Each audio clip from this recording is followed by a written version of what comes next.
Hello everyone and welcome to एडिटैप।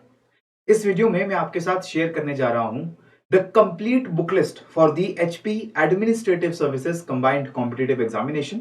और इस examination के प्रीलिम्स और मेंस स्टेजेस में यानी कि ऑब्जेक्टिव और डिस्क्रिप्टिव क्वेश्चंस को आंसर करने के लिए जो भी इंफॉर्मेशन नॉलेज आपको चाहिए वो किन सोर्सेज से आपको मिलती है, उन सभी सोर्सेज को आज इस वीडियो के अंदर हम लोग जल्दी से जल्दी डिस्कस करने वाले हैं।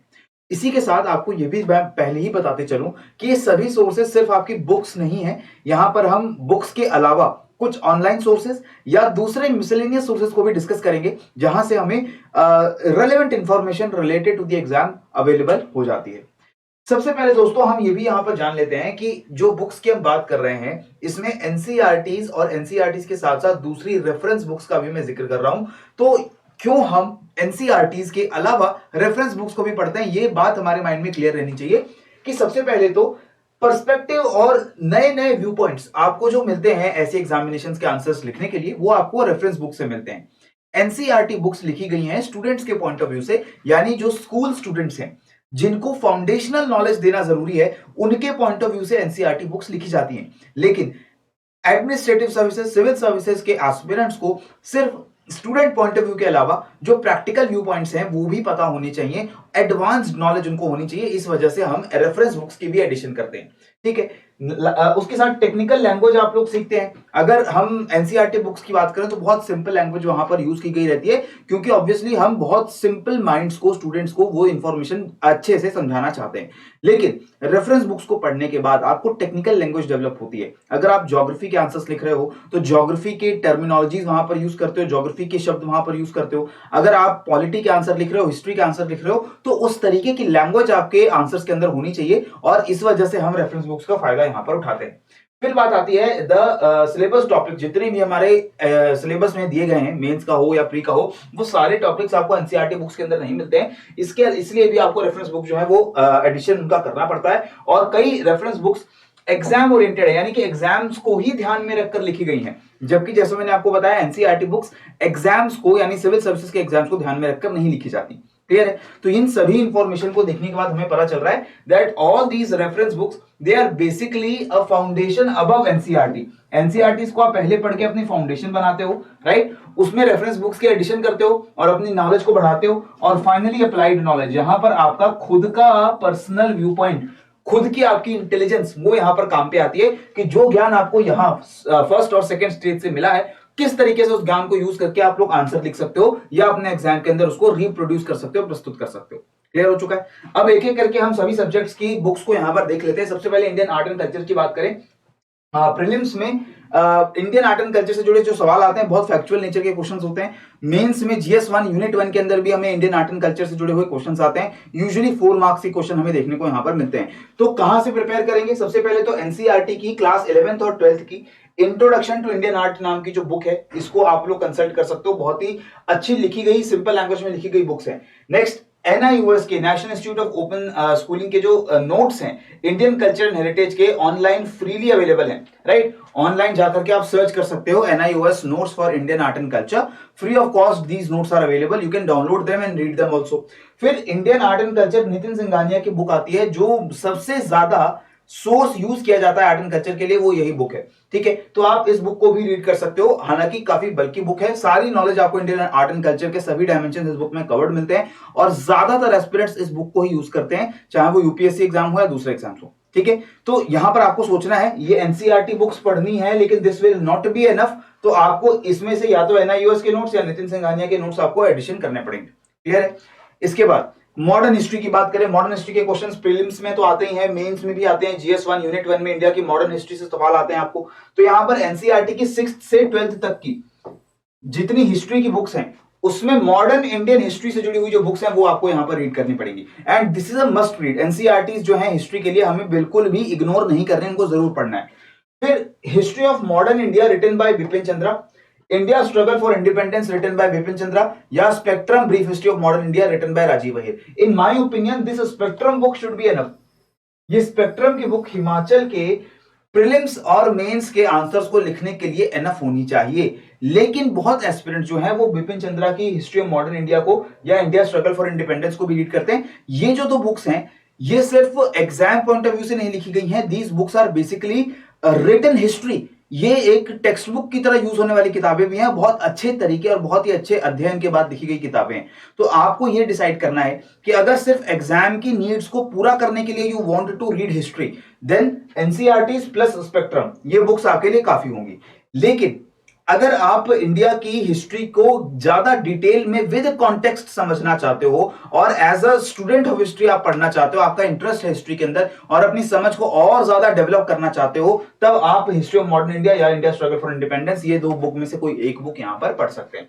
क्लियर हो चुका है? तो इस इंफॉर्मेशन को ध्यान में रख के पढ़िएगा। ये जो दोनों बुक्स हैं, हालांकि हिस्ट्री की बुक्स है, तीनों बुक्स काफी बल्कि हैं। स्पेक्ट्रम बुक फैक्चुअल है, बिल्कुल एग्जाम ओरिएंटेड है, कोई इधर उधर की बात नहीं है। ये बुक आपको एग्जाम के लिए जो भी इंफॉर्मेशन चाहिए वो आपको यहां पर मिल जाएगी।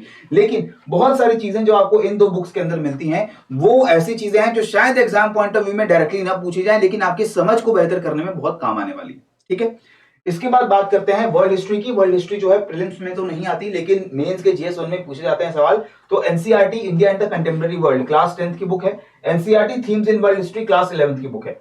तो ये दो बुक्स पढ़ लीजिए, मेरे हिसाब से बहुत ज्यादा जरूरी होती हैं वर्ल्ड हिस्ट्री की फाउंडेशनल समझ के लिए। कैपिटलिज्म, इंडस्ट्रियल रेवोल्यूशन और जो आइडियोलॉजीज हैं लाइक नाजिज्म है, फैशिज्म है, ये सारी आइडियोलॉजीज आपको काफी क्लियर हो जाती हैं। और फिर history of the world Arjun Dev की बुक है। ये बुक जो है लेट 19th सेंचुरी से लेकर यानी लगभग इंडस्ट्रियल रेवोल्यूशन से लेकर के 21st सेंचुरी तक ये बुक सारी हिस्ट्री को कवर करती है।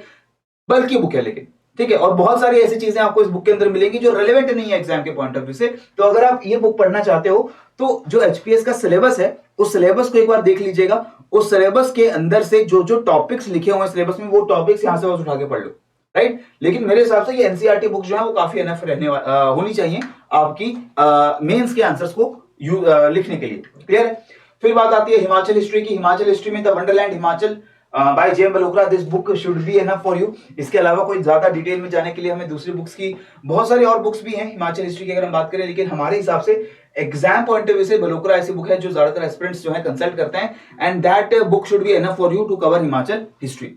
Next disaster management. हम जीएस 1 के पेपर में यूनिट 2 में हम लोग डिजास्टर मैनेजमेंट को देखते हैं। प्रीलिम्स में भी सवाल आते हैं, हालांकि प्रीलिम्स में जो क्वेश्चंस आते हैं they are not very difficult, they are not very conceptual, लेकिन मेंस के अंदर जो हिमाचल डिजास्टर मैनेजमेंट के जो सवाल आते हैं 4 नंबर के सवाल होते हैं, उसमें आपको कई बार ऐसे सवाल देखने को मिलते हैं जो थोड़े कंसेप्चुअल होते हैं। तो NCERT India physical environment class 11th की जो बुक है, क्लास 9th की जो बुक है, यहां पर आपको लास्ट चैप्टर में नेचुरल डिजास्टर्स का चैप्टर देखने को मिलता है, कॉन्सेप्ट देखने को मिलता है। और इसमें बेसिकली जो डिजास्टर है, हैजार्ड है, इन सब की डेफिनेशन आपको बताई गई है और डिफरेंट टाइप्स ऑफ डिजास्टर्स जो इंडिया के अंदर कॉमन है उनके बारे में आपको इंफॉर्मेशन मिल जाती है। लेकिन website of disaster management division NDM India and website of HP state disaster management authority, in websites के ऊपर आपको जो रिसेंट गवर्नमेंट पॉलिसीज और इनिशिएटिव है डिजास्टर मैनेजमेंट को लेकर के, वो चीजें यहां पर मिल जाती हैं।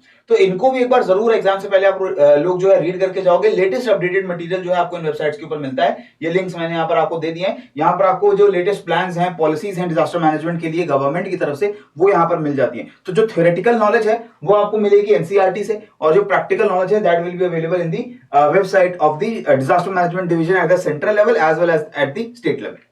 फिर बात आती है ज्योग्राफी की। ना geography is a subject which has a very vast syllabus, और एनसीईआरटी 9th से 12th तक की जितनी भी है ज्योग्राफी की वो आपको रीड करनी है।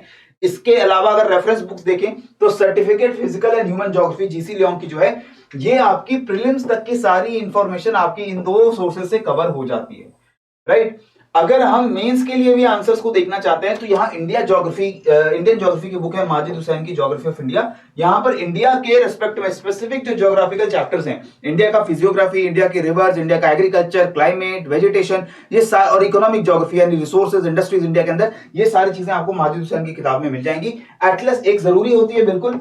लोकेशन बेस्ड क्वेश्चन आते हैं प्रीलिम्स में, तो स्पेशली अगर आप देखोगे तो लोकेशन बेस्ड क्वेश्चन आपको ज्यादा पूछे जा रहे हैं रिसेंट ईयर्स में ज्योग्राफी के, और वो आपको एटलस से ही आंसरेबल होंगे। ओरिएंट ब्लैक स्वान की या फिर ऑक्सफोर्ड की स्टूडेंट एटलस आपको लेनी है, इसमें से कोई एक एटलस ले लीजिएगा, लेकिन ध्यान रखिए कि बिल्कुल लेटेस्ट एडिशन होना चाहिए उस एटलस का, और उस एटलस के अंदर अपडेटेड मैप्स होने चाहिए, क्योंकि मैप्स के अंदर लगातार पॉलिटिकल चेंजेस होते रहते हैं, तो वो चीजें आपके मैप्स के अंदर इनकॉर्पोरेटेड रहनी चाहिए।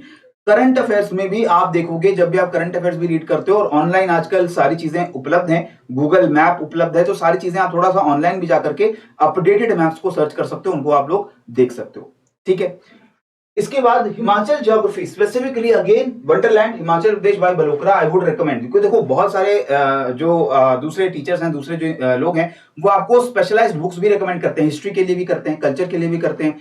हम ऐसा नहीं करते, क्योंकि रिसेंट टाइम्स में देखने को मिल रहा है जो एग्जाम हो रहे हैं हिमाचल के, उसमें जो हिमाचल का कंपोनेंट है, मैं ये नहीं कह रहा कि उस कंपोनेंट को कम किया जा रहा है या उसकी वेटेज कम हो रही है, लेकिन that component can be prepared from some standard sources. ऐसे उसके बहुत ज्यादा डिटेल में जाने की आपको जरूरत नहीं पड़ती है।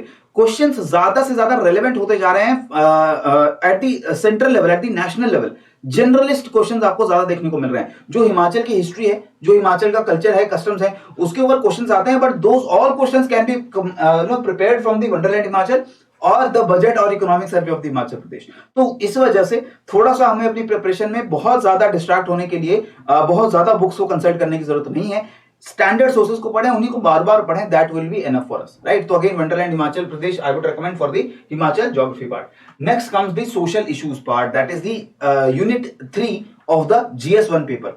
प्रीलिम्स में सोशल इश्यूज पे डायरेक्ट क्वेश्चंस नहीं आते हैं, और सोशल इश्यूज के लिए एनसीईआरटी इंडियन सोसाइटी की बुक है 11th और 12th क्लास की, ये बुक्स आपको पढ़नी है। और हिमाचल सोसाइटी के लिए आपको वंडरलैंड हिमाचल जो बलोत्रा की बुक है, अगेन यहाँ पे आपको दोनों वॉल्यूम्स है ना, 2 वॉल्यूम्स में बुक है वंडरलैंड हिमाचल प्रदेश। इन दोनों वॉल्यूम्स के अंदर आपको सोशल एलिमेंट जो है हिमाचल की सोसाइटी के और सोशल इश्यूज जो है हिमाचल के अंदर, वो आपको देखने को मिल जाते हैं।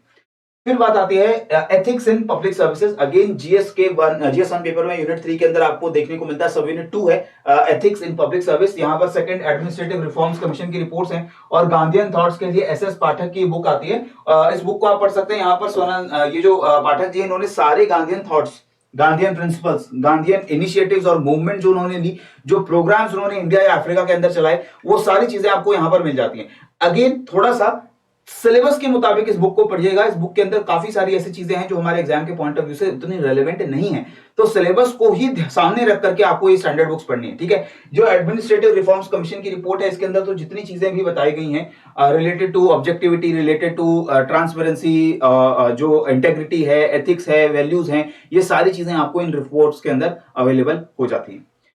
फिर बात आती है इंडियन पॉलिटी। हम GS2 पेपर में आ चुके हैं। प्रीलिम्स में बहुत सारे सवाल आते हैं पॉलिटी से, और यूनिट 1 जो सब्जेक्ट है इन दी GS2 पेपर, वहां पर भी आपको बहुत सारे क्वेश्चंस पॉलिटी और पॉलिटिकल सिस्टम से जुड़े हुए मिलते हैं। तो एनसीईआरटी तो है डेमोक्रेटिक पॉलिटिक्स की, क्लास 9th एंड 10th की, पार्ट 1 एंड 2।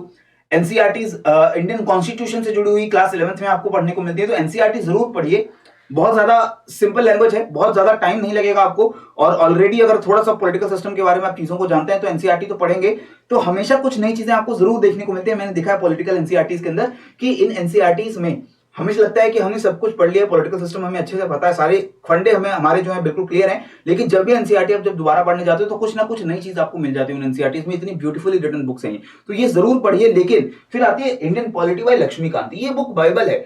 कोई भी एस्पिरेंट जो सिविल सर्विसेज की तैयारी कर रहा है, चाहे वो HPS हो, चाहे HPNT हो, चाहे वो UPSC हो, लक्ष्मीकांत की बुक जरूर पढ़ेगा। वो पॉलिटी के लिए A to Z सारी नीड्स एग्जाम की जो है वो आपको इस इंडियन पॉलिटी की बुक में मिलती है। इस बुक को बिल्कुल स्किप नहीं करना है। अगर मैं बोलूं कि सबसे इंपॉर्टेंट बुक कौन सी है for among all the subject, जो आपकी सारी जरूरतें पूरी कर देती है अपने सब्जेक्ट के लिए, तो वो इंडियन पॉलिटी की M लक्ष्मीकांत है। तो इसको जरूर पढ़िएगा। ये बुक आपके पास लेटेस्ट एडिशन होना चाहिए, क्योंकि अगेन पॉलिटिकल चेंजेस बहुत होते रहते हैं, नए लॉज पास होते हैं, प्रोविजंस चेंज होते हैं, तो उसको इनकॉर्पोरेटेड करते हुए लेटेस्ट एडिशन की आपको ये बुक जो है अवेलेबल आपके पास रहनी चाहिए। इसको ही पढ़िए, बार बार पढ़िए, right. Next comes your Himachal polity. Again Himachal polity से कोई ज्यादा स्पेसिफिक सवाल नहीं आते, थोड़ा करंट अफेयर्स को हिमाचल के फॉलो करेंगे हम, और पॉलिटिकल हिस्ट्री के लिए हम अगेन वंडरलैंड हिमाचल प्रदेश को यहां पर रेकमेंड करते हैं।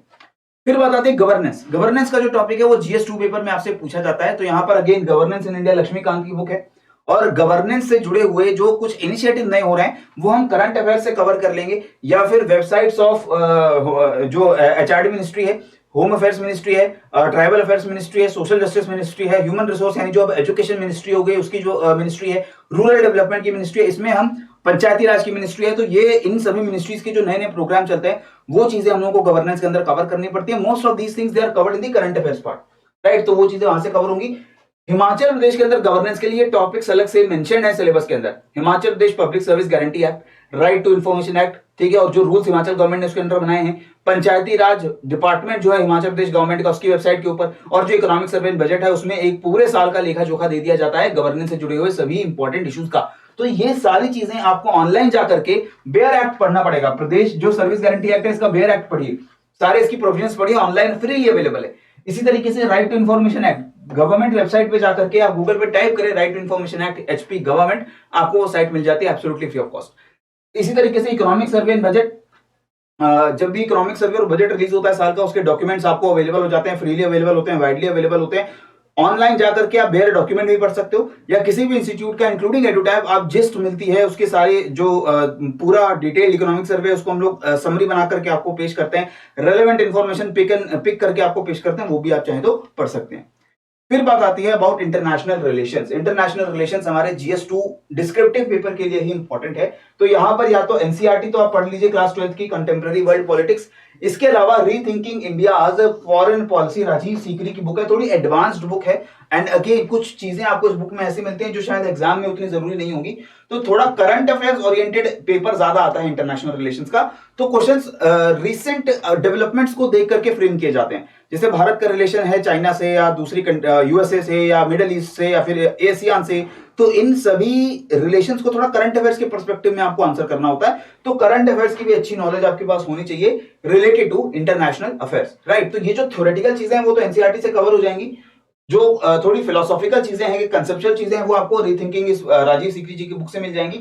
लेकिन एप्लीकेबल और प्रैक्टिकल चीजें विद एग्जांपल्स आपको मिलेगा करंट अफेयर्स से, तो यहां पर करंट अफेयर्स का रोल जो है वो ज्यादा होता है। फिर बात आती है Indian economy. Indian economy Ramesh Singh की अगेन एक बहुत अच्छी लिखी गई बुक है, सारी facets of Indian economy they are covered in this book written by Ramesh Singh.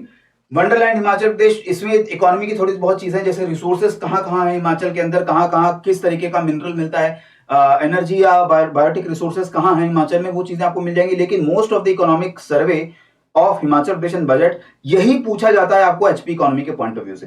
तो एचपी इकोनॉमी चाहे वो प्रीलिम्स की हो चाहे वो मेंस की हो, आपके इकोनॉमिक सर्वे और बजट के बाहर आपको जाने की बिल्कुल जरूरत नहीं है, राइट। और बाकी इंडियन इकोनॉमी की अगर हम बात करें तो जो कंसेप्चुअल चीजें हैं वो आपको रमेश सिंह की बुक से मिल जाएंगी, और जो करंट अफेयर्स हैं वो भी अगेन बहुत इंपॉर्टेंट होते हैं इकोनॉमी के पॉइंट ऑफ व्यू से, क्योंकि करंट अफेयर्स में जो रिसेंट डेवलपमेंट्स हुई हैं, कोई नया बैंक, कोई नई इकोनॉमिक पॉलिसी, रेपो रेट्स के अंदर कुछ हुए changes, retail inflation, wholesale inflation, ये सारी चीजें करंट अफेयर से उठा करके एग्जाम के अंदर पूछी जाएंगी। तो कंसेप्चुअल क्लैरिटी ले लो आप रमेश सिंह की बुक से, और उसके बाद जो करंट अफेयर्स हैं वो आपको मदद करेंगे अपने आंसर्स को फ्रेम करने में। एचपी इकोनॉमी का तो बहुत सिंपल है, इकोनॉमिक सर्वे और एचपी गवर्नमेंट का बजट। फिर बात आती है साइंस एंड टेक्नोलॉजी। साइंस की बात करें तो प्रीलिम्स में एकदम जनरल साइंस के क्वेश्चंस पूछे जाते हैं, एनसीईआरटी क्लास 6 से लेकर 10th तक की फिजिक्स, केमिस्ट्री, बायोलॉजी। इससे बाहर आपको जनरल साइंस में जाने की जरूरत नहीं है। रे ऑप्टिक्स हो, ह्यूमन एनाटॉमी हो, डाइजेस्टिव सिस्टम, नर्वस सिस्टम, ये सब चीजें जो होती हैं, न्यूट्रिएंट्स, कौन से सब्जी फल फूल में किस तरीके का न्यूट्रिएंट होता है, जो लॉज ऑफ मोशन होते हैं, ये सारी चीजें आपको बहुत सिंपल तरीके से एनसीईआरटी के अंदर समझाई गई हैं। एनसीईआरटी अगर एक बार पढ़ लोगे फिजिक्स, केमिस्ट्री, बायो की, तो ये सारे फंडे आपके बिल्कुल क्लियर हो जाते हैं, ठीक है। उसके बाद website of new and renewable energy, ये थोड़ी इंपॉर्टेंट इसलिए हो जाती है क्योंकि new and renewable energy sources के ऊपर क्वेश्चंस आते हैं हिमाचल के अंदर, काफी क्वेश्चंस आपको जीएस3 में देखने को मिलते हैं। And these questions can be answered जब आपके पास अच्छी नॉलेज हो regarding the concept of solar energy, regarding the concept of wind energy, hydro and small hydro energy, nuclear energy, and जो आजकल के टाइम पे हमें नए इनिशिएटिव्स देखने को मिल रहे हैं, जैसे बायो एनर्जी है, बायोफ्यूल हम लोग डेवलप कर रहे हैं, बायोमास से एनर्जी डेवलप कर रहे हैं, हाइड्रोजन फ्यूल हम लोग बना रहे हैं। तो ये जो नई डेवलपमेंट्स हैं ये आपको वेबसाइट्स के ऊपर मिल जाती हैं, करंट अफेयर से मिल जाती हैं। एनसीईआरटी जो ज्योग्राफी की है वहां पर 10th और 12th के एनसीईआरटी के अंदर भी आपको इंडिया में एनर्जी रिसोर्सेज जहां जहां अवेलेबल है उसकी आपको इंफॉर्मेशन मिल जाती है। और आईटी पॉलिसी ऑफ एचपी, ये आईटी पॉलिसी जो है ये आपके सिलेबस के अंदर अलग से मेंशन्ड है, और ये आईटी पॉलिसी जो हिमाचल प्रदेश गवर्नमेंट की है, ये अगेन वेबसाइट आप जब सर्च करेंगे तो गवर्नमेंट की वेबसाइट के ऊपर आपको ये पूरी पॉलिसी देखने को मिल जाएगी। इसको जरूर पढ़िएगा क्योंकि इसके ऊपर से 4 या 8 नंबर का सवाल आपसे पूछा जा सकता है कि इंफॉर्मेशन टेक्नोलॉजी को डेवलप करने के लिए हिमाचल में गवर्नमेंट की तरफ से क्या पॉलिसी बनाई गई है। फिर बात आती है एनवायरमेंट की। एनवायरमेंट को अगर हम देखें तो वंडरलैंड हिमाचल प्रदेश, बलोकरा की जो बुक है हिमाचल एनवायरमेंट के हिसाब से बिल्कुल करेक्ट है। माजिद हुसैन की एनवायरमेंट एंड इकोलॉजी, ये बुक पढ़ लो, इससे एनवायरमेंट का सारा जो थ्योरी है वो कवर हो जाएगा। इकोलॉजी, इकोसिस्टम, बायोस्फीयर, बायोडायवर्सिटी, ये सारी चीजें जो हैं, जो फंडामेंटल चीजें हैं they will be covered in the Majid Hussain book. उसके ऊपर आते हैं करंट अफेयर्स। करंट अफेयर्स में आती है सारी चीजें जो कन्वेंशन चल रही हैं, क्लाइमेट चेंज को, पॉल्यूशन को कम या रोकने के लिए जितनी भी इनिशिएटिव सेंट्रल या मतलब नेशनल या फिर इंटरनेशनल लेवल पे लिए जा रहे हैं, ये सारी चीजें आपको मिल जाती हैं करंट अफेयर से, राइट। इसके अलावा मैगजीन्स भी आप पढ़ सकते हो, जैसे कि हमारी मैगजीन आती है, डाउन टू अर्थ की मैगजीन होती है, tourism policy of HP, again आपको हिमाचल प्रदेश की गवर्नमेंट की वेबसाइट पे जाकर के मिलेगा। हिमाचल प्रदेश में टूरिज्म जो कन्वेंशनल टूरिज्म है, इसके अलावा जो adventure tourism, religious tourism, cultural tourism है, ये सभी टूरिज्म टाइप्स आपको देखने को मिलती है टूरिज्म पॉलिसी ऑफ एचपी में। इसमें आपको काफी ज्यादा फॉर्डर मिल जाता है जो अपने आंसर्स के लिए यूज करोगे, राइट। सस्टेनेबल एग्रीकल्चर की अगर बात करें तो वो भी हम करंट अफेयर्स से कवर करते हैं, और जो एग्रीकल्चर फार्मर वेलफेयर मिनिस्ट्री उसकी साइट पर जाकर भी सस्टेनेबल एग्रीकल्चर का एक अलग से पोर्टल बना हुआ है परंपरागत कृषि विकास के अंडर, और वहां पर आपको बहुत सारी इंफॉर्मेशन मिल जाती है related to sustainable agriculture which is again a part of the environment, right. So environment में भी करंट अफेयर्स का एक मेजर कंपोनेंट है, और ये सारा जो मेजर कंपोनेंट है वो आपका कवर होता है करंट अफेयर से। इसके अलावा कुछ मैगजीन्स भी हैं। ये मैगजीन्स मैं इसलिए आपको रेकमेंड कर रहा हूं कि ये सारी रेफरेंस बुक्स पढ़ते हैं हम लोग अपने सिलेबस को कवर करने के लिए, अपनी थ्योरी बनाने के लिए, लेकिन these magazines they help you in building your perspective. आपका जो परिप्रेक्ष्य, आप किस तरीके से दुनिया के बारे में सोचते हो, आपको इतनी सारी नॉलेज मिलती है बुक से, आपका मिल गया ढांचा, मिल गया आपको सोचना क्या है, वो चीजें आपको मैगजीन से मिलती हैं, ठीक है। तो सोचना सिखा देती हैं बुक्स, लेकिन उसके बाद जो सोचने के लिए आपको नॉलेज चाहिए, आसपास की दुनिया में क्या हो रहा है, किस तरीके की स्कीम्स चल रही हैं, किस तरीके के प्रोग्राम चल रहे हैं, क्या इश्यूज हैं, वो सभी इश्यूज आपके योजना, कुरुक्षेत्र जैसी मैगजीन्स के अंदर, डाउन टू अर्थ मैगजीन में ज्योग्राफी और एनवायरमेंट से जुड़े हुए सारे इश्यूज आपके जो है डिस्कस होते हैं। तो इसको आप लोग पढ़िए। अब ये मैगजीन चाहे तो आप लोग ऑनलाइन इसको सब्सक्राइब कर सकते हो, ऑनलाइन पढ़ सकते हो, या फिर फिजिकल फॉर्म में भी you can subscribe to these magazine. अगर आप नहीं करना चाहते, इकोनॉमिक रिसोर्सेज आप यहां पर अगर नहीं स्पेंड करना चाहते हो, तो बहुत सारे institutes including Edutap we also provide you with the gist of these magazine, so you can also opt for that, ठीक है जी। Next, leisure reading. अब लेजर रीडिंग के लिए भी कुछ ऐसी बुक्स होती हैं जो आपका समय ज्यादा प्रोडक्टिवली यूज हो उसमें हेल्प करती हैं। तो जब हम स्टैंडर्ड बुक्स पढ़ते पढ़ते थक गए हैं, थोड़ा बोर हो गए हैं, तो मन बहलाने के लिए, थोड़ा अपने आप को रिलैक्स करने के लिए हम अगर कुछ ऐसी एक्टिविटी करें जिससे कोई फायदा नहीं हो रहा है, तो उसका कोई मतलब नहीं है। हम लोग कहीं घूमने निकल जाएं, हम लोग मूवी देख लें, कोई ऐसी चीज देख लें जिससे हमारी एग्जाम में कोई फायदा नहीं हो रहा है, तो that is a waste of time. वो आपको किसी भी तरीके से आपके गोल के पास ले जाने में मदद नहीं कर रहा है। तो उसका वे आउट क्या है? वे आउट है लीजर रीडिंग करो, किताबें पढ़ो। किताबें पढ़ना हमेशा आपको फायदा करता है, कितना भी किताबें पढ़ो, लेकिन उसमें भी अगर किताबें ऐसी पढ़ी जाएं जो आपको एग्जाम के गोल के करीब लेके जा रही है, तो ज्यादा फायदा है। अब उसमें पंचतंत्र पढ़ने का, भले वो पंचतंत्र ज्यादा बेटर है as compare to other activities, लेकिन उसका फायदा आपको एग्जाम के अंदर नहीं है। कॉमिक्स पढ़ने का फायदा एग्जाम के अंदर नहीं है। हैरी पॉटर पढ़ लो बुक्स, एग्जाम के अंदर कोई फायदा नहीं, फिक्शन का फायदा नहीं है। तो क्या फायदा है? आप ऐसी बुक्स पढ़िए जो आपको फिलॉसफी और आपका इंटेलेक्ट बढ़ाने में मदद करें। जैसे इंडिया आफ्टर गांधी है, रामचंद्र गुहा इनकी बुक है। शशि थरूर की पैक्स इंडिका इंटरनेशनल रिलेशंस और इंडिया फॉरेन पॉलिसी में बहुत अच्छी लिखी गई बुक है। आर्गुमेंटेटिव इंडियन जो ये बुक है, इसमें आपको इंडिया का कल्चर किस तरीके से डिबेट और डिस्कशन के राउंड बना हुआ है, अमर्त्य सेन की बुक है। तो these are some of the books जो मुझे अच्छी लगती हैं। मैं आपको रिकमेंड कर रहा हूं कि अगर आप पढ़ना चाहें तो इनको इंटरेस्ट से जरूर पढ़िए। बहुत सारी ऐसी बुक्स हैं जो नॉन फिक्शन बुक्स हैं, जैसे अब्दुल कलाम जी की बुक है, विंग्स ऑफ फायर है, ठीक है, इंडिया ऑफ माय ड्रीम्स है। ये सारी जो बुक्स हैं, these books will basically help you in building a perspective, और वो पर्सपेक्टिव आपके आंसर्स में दिखेगा, आपके ऐसे में दिखेगा। जब आप इंटरव्यू देने जाओगे तो आपकी पर्सनैलिटी में वो सारा पर्सपेक्टिव दिखता है। तो लेजर रीडिंग के टाइम पे कोई ऐसी अच्छी बुक चुनो और उस बुक को या तो ऑनलाइन डाउनलोड करो, खरीद लो, या फिर कहीं से उधार मांगो, लाइब्रेरी जाओ। लाइब्रेरी में जाकर के हम लोग पढ़ाई करते हैं, पर वहां पे इतनी सारी बुक्स रखी हुई हैं, वो बुक्स इशू कराओ, उन बुक्स को पढ़ो, right. So this is all what I had to say for you, कि ये सारी बुकलिस्ट आपको पढ़नी है फॉर द एचपीएस एग्जामिनेशंस। और इसी के साथ 2023 के एचपीएस एग्जाम की साइकिल भी हमारी शुरू हो चुकी है। कॉम्प्रिहेंसिव कोर्स हम लोगों ने लॉन्च कर दिया है, और ये वन स्टॉप सॉल्यूशन है उन सभी एस्पिरेंट्स के लिए जो 2023 के एग्जाम को क्रैक करने का फैसला ले चुके हैं। तो यहां पर हम आपको GS, CSAT, essay writing, current affairs, prelims और मेंस दोनों की test series with evaluation, with personal feedback आपको प्रोवाइड कराते हैं। और हिमाचल जीके के ऊपर हमारा स्पेशल फोकस रहता ही है कि जितना कंपोनेंट हिमाचल जीके का जो आपको एज दे सकता है, बाकी जीएस, सीसैट ये सारी चीजें सभी एस्पिरेंट्स पढ़ते हैं, लेकिन Himachal is the component which gives you an edge over other aspirants. तो ये सारी चीजों पे हमारा फोकस रहता है। 31 दिसंबर 2023 तक ये जो कोर्स है वो आपका वैलिड रहेगा, यानी कि पूरा 2023 का साल आपके लिए ये कोर्स वैलिड है। और आप इसको चाहें तो अगले 2024 के लिए भी यूज कर सकते हो। वहां उसके लिए भी तैयारी अगर आप करना चाहते हो, you can use this course. And videos, notes and test, video lectures हैं, डाउनलोडेबल नोट्स हैं और आपके टेस्ट सीरीज हैं। Everything is included in this particular course. Right. So this is the point where I conclude my video and thank you all for joining this. अगर आपको वीडियो अच्छी लगी है तो please do subscribe to our YouTube channel and if you have any queries any doubts related to the preparation regarding HP government exams, आप लोग हमें कॉन्टैक्ट कर सकते हो 8146207241 पे या hello@edutap पे आप मेल ड्रॉप करिए। प्रॉम्प्टली हम लोग आपको सभी वीकडेज मंडे टू सैटरडे हम आपके लिए अवेलेबल रहते हैं and we will connect with you and resolve your queries. तो पढ़ते रहो, बढ़ते रहो। जय हिंद एंड जय भारत।